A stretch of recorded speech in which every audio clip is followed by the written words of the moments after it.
హైదరాబాద్ మీద అజమాయిషీ కావాలి, హైదరాబాద్ ఉన్న వనరుల మీద అజమాయిషీ కావాలి. ఆంధ్రప్రదేశ్ పట్టణంకు రాజధాని కాబట్టి అజమాయిషీ కావాలని ఆ నిమిషం నుంచి కూడా హైదరాబాద్ మీద పరిపాలన వాళ్ళు చూస్తున్నాం. కాబట్టి అప్పటి నుంచి కూడా యథేచ్ఛగా ఈ పట్టణాన్ని దోచుకోవడం జరిగింది.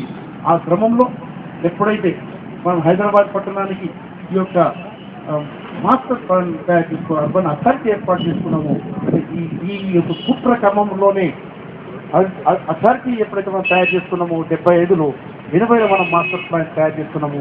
ఈ క్రమంలోనే అప్పటికే మనకు 69 ఉద్యమం అయిపోయింది, ఆంధ్ర ఉద్యమం వచ్చింది, మొత్తం అణచివేయడం జరిగింది.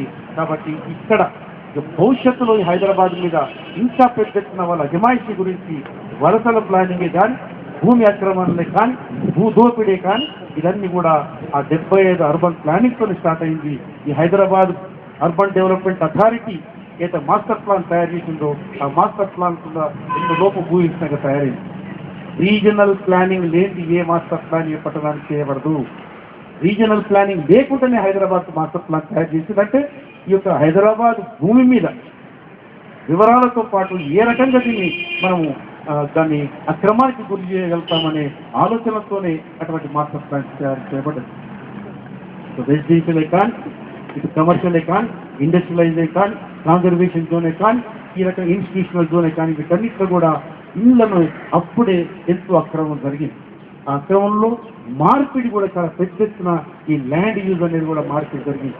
ఈ క్రమంలోనే అయితే ఈ రకంగా భూమి ఇక్కడ ఉన్న సబ్సిక్వెంట్ కూడా మనం చూసుకుంటూ వస్తే ఏదైతే మనం 74th అమెండ్మెంట్ ఈ పట్టణాల గురించి ఉన్న హక్కులు, 73వ 73rd అమెండ్మెంట్ గురించి మనం మాట్లాడితే కూడా పంచాయతీరాజ్ చట్టమే కానీ, అర్బన్ చట్టమే కానీ మాట్లాడితే ఈ రాసుకున్నది ఏంటి, మన కాన్స్టిట్యూషన్ ఏంటిది, హైదరాబాద్లో జరిగింది మన డీసెంట్రలైజేషన్ మనం కోరుకుంటున్నాం.